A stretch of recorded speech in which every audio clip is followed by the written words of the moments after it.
What's up, internet? So today's video we're going to give you an analysis of Robert Browning's poetry entitled, what's entitled again? My Last Duchess. So we're group 3 from Pak Netra's class in B class of English Literature in Udayana University. I'm gonna give you the first part of this analyze. I'm gonna give you the analysis of meaning of each line in this poetry. But first of all, I'm gonna tell you a bit about this poetry. This poetry is by Robert Browning, and this poetry is one stanza, very long stanza. It has 56 lines in it. And the first line I'm gonna, my analysis is combining. Is it possible if combining each of these lines into one together? I'm gonna give you another. I'm gonna tell you later on. The first one is first line and the second line. So in this line, the speaker points out the lifelike portraits of his last duchess, and that's painted on the wall. This tells us that the speaker's obviously duke, that his wife is dead, and that someone is listening to him describe his late wife's portrait, possibly in his private gallery. The next one is the second line to the fourth line. The duke tells his mysterious listener that the painting of the duchess is impressively accurate. The painter, Prabandolf, worked hard to achieve a realistic effect. Notice that the duke's comment, "Tree she stands," suggests that this is a full-length portrait of Duchess showing her entire body, not just a close-up of her face. The next one is line 5. The duke asks his listener politely to sit down and examine the painting. Next is fifth line and the 13th line. The duke explains to the listener why he brought up the painter, Prabandolf. She says that he mentioned Pandolf on purpose or by design, because strangers never examine the Duchess portraits without looking like they want to ask the Duke how the painter put so much depth and patience into the expression on the Duchess' face or countenance. They don't actually ask, because they don't care, but the Duke thinks he can tell that they want to. Parenthetically, the Duke mentioned that he is always the one there to answer this question, because nobody else is allowed to draw back the curtain that hangs over the portrait. Next is the 13th line to the 15th line. He describes her cheek as having a spot of joy, in it perhaps a slight blush of pleasure. It wasn't just her husband's presence that made her blush in this way, although the Duke seems to believe that it should have been the only thing that would. The next is the 15th line to the 21st line. The Duke imagines some of the ways that Prabandolf might have caused the Duchess to get that spot of joy in his face. He might have told her that her mantle or her shawl covered her wrist too much, which is the Renaissance equivalent of saying, "Man, that skirt's way too long.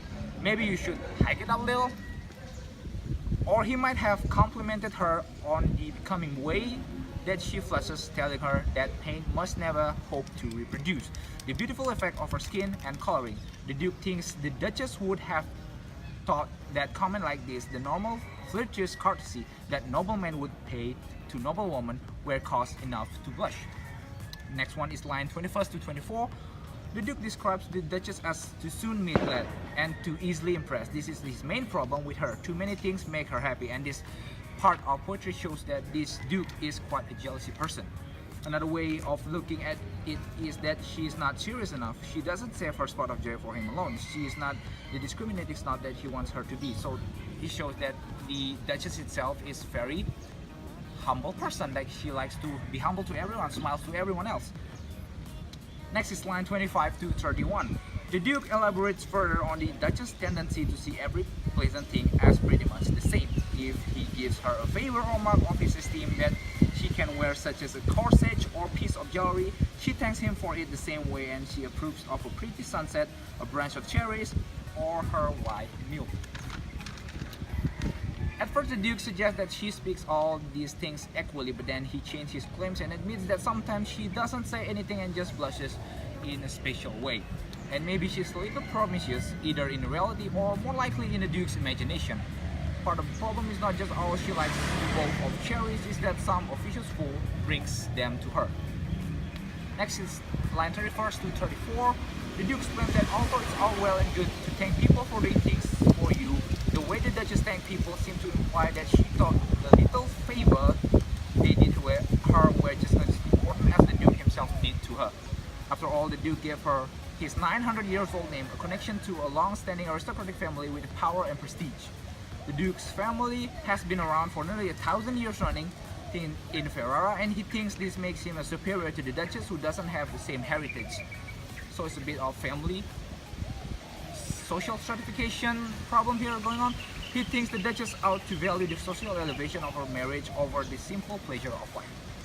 Next is 34 to 35. The Duke asks his listener a rhetorical question: who would actually lower himself in order to have an argument with the Duchess about her indiscriminate behavior? He thinks the answer is nobody. We don't think that there is much and honest communication in this relationship. So sorry guys, a bit of problem, so it's a bit cut over there. So next I'm gonna tell you the next part, the line 43 to 45. The Duke admits his listener, who is this guy anyway, that the Duchess was sweet to him. She did smile at him whenever he passed to her. He says it not like that was so special, she smiles at everyone in the same way. Next lines 45 to 46, the Duke claims that this grew, that is, the Duchess' indiscriminate kindness and appreciation of everything got more extreme. The Duke then gave commands, and as a result, all smiles stopped together. As we can see, there's tension going on in this part. It's possible that he had her shut up in a dungeon or a nunnery, that she is good at his death. Our best guess is that he had her killed. Deep. But the poem is ambiguous at this point. She is not his Duchess anymore, she is his last Duchess, so it's clearly not on the scene anymore.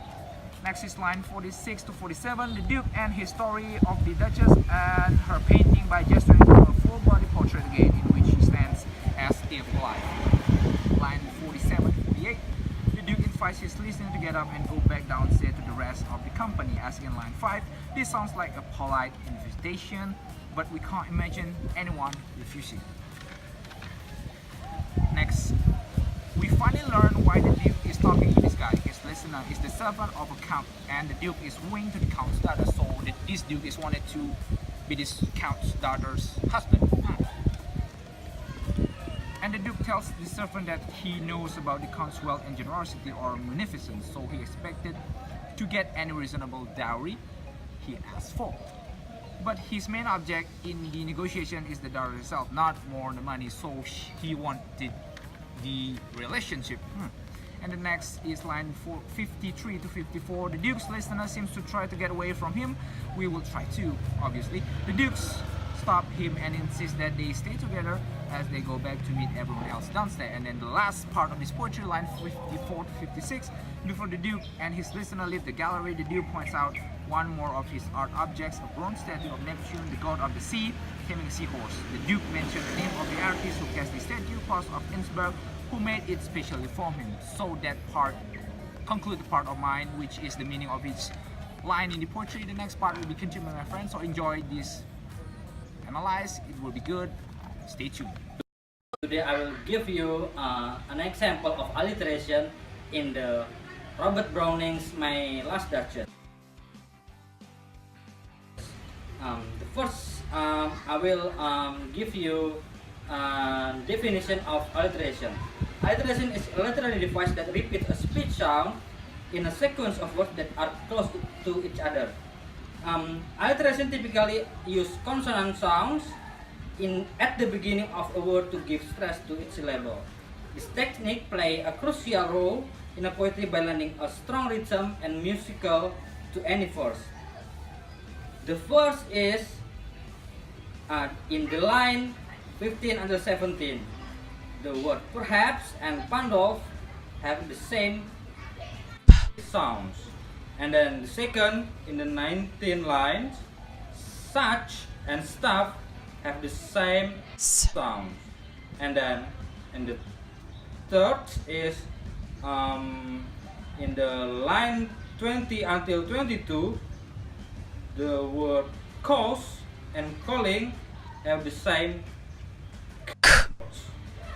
And then in the fourth example is in the 24 line is she looks and look and looks. Okay, look and looks have the same sounds.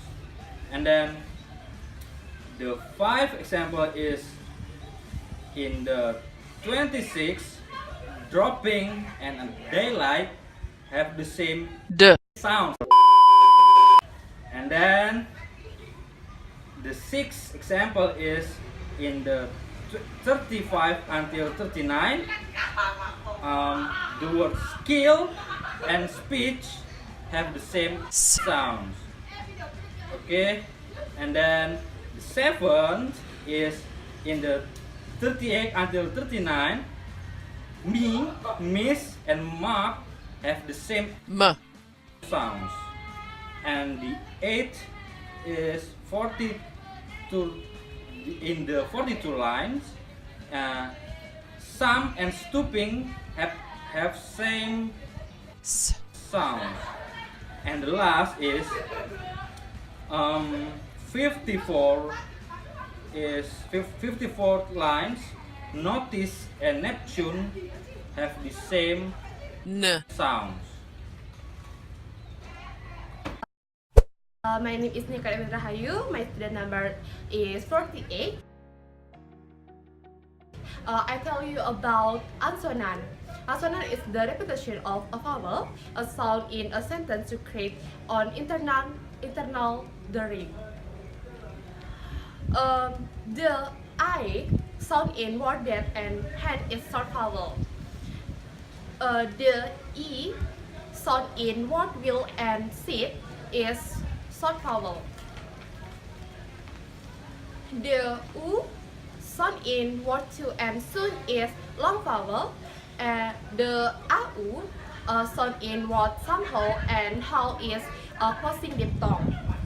The U sound in word stooping and choose is long vowel. Thank you. Hello, my name is Tasya Putri Utami with student number is 49. I will continue the explanation about consonant. Okay, consonant is the repetition of consonant to make a rhyme in the sentence. And in the last Duchess Putri, I found 4 consonant itself. The first one is look and looks. It is in 24 sentence. It's repetition between consonant L and it is a velar lateral approximate. And the second one is between me and miss. It's between M consonant and it's available in 38 sentence and it is bilabial nasal. And the third one is notice and Neptune. It's available in 45 sentence and it's between consonant N and it is a velar nasal. And the last one is between stop and stand. It is available in 49 sentence. It is between cluster ST. Thank you. Hi guys, I'm Feby. I will inform you about rhyme in this poetry and I will mentioning the last word of each line. My poetry is My Last Duchess by Robert Browning. There are 9 stanzas of this poetry and the first stanza is wall, call, hands, stands, say, wait, and for second stanza is countenance, glance, by, eye, darts, bars, and for third stanza is not, spot, perhaps, lapse, pain, pain, and for fourth stanza is stuff, enough, had, glad, whatever, and everywhere. For the fifth stanza is breast, west, fall, mole, age, and speed. For sixth stanza is thank, name, blame, skill, and will. For seventh stanza is this, miss, let, set, excuse, and choose. For eighth stanza is doubt, without, commands, stands, meet, and repeat. For the last stanza is magnificence, pretense, dislow, uphold, go, do, rarity, and me. Okay, that's about my analysis of this poetry of rhyme. Thank you. Hello guys, my name is Dianaraswari.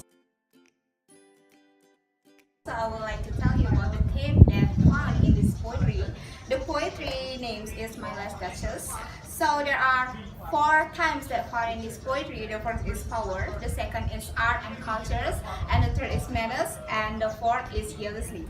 And then the point of this theme is power. So on My Last Duchess is all about power, and the political and social power fielded by the speaker are the Dukes, and his attempts to control the domestic sphere, his merits, and then in the same way that he rules his land, and he rules with an iron fist.